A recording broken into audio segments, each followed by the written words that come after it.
ನೋಡಿ ಫ್ರೆಂಡ್ಸ್ ಯಾವ ರೀತಿ ಬೇಯಿಸ್ತಾ ಇದ್ದಾರೆ. ಓಕೆ, ತುಂಬ ಚೆನ್ನಾಗಿ ಬೇಯ್ದಿದೆ ಫ್ರೆಂಡ್ಸ್. ಮತ್ತೆ ಒಂದು ಸ್ವಲ್ಪ ಬೇಯಿಸೋದನ್ನು ನೋಡೋಣ. ಅದನ್ನು ಈ ರೀತಿ ತಿರುಗಿಸಿ ಹಾಕಬೇಕು ಫ್ರೆಂಡ್ಸ್, ಯಾಕಂದರೆ ಅದರ ಮೇಲ್ಭಾಗನೂ ಬೇಯಬೇಕು ಚೆನ್ನಾಗಿ. ನಿಮ್ಮ ಗಮನ ಎಲ್ಲ ಸಖತ್ತಾಗಿ ರೊಟ್ಟಿ ಕಡೆನೇ ಇರಬೇಕು ಫ್ರೆಂಡ್ಸ್.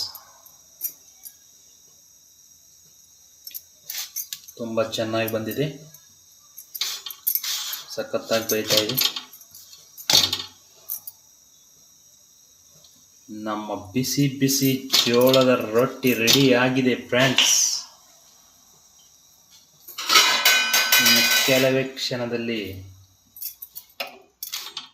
ಅದನ್ನು ನಾವು ಉಣ್ಬೋದು ಫ್ರೆಂಡ್ಸ್. ನೋಡಿ ಎಷ್ಟೊಂದು ಚೆನ್ನಾಗಿ ಜೋಳದ ರೊಟ್ಟಿ. Thank you very much, welcome.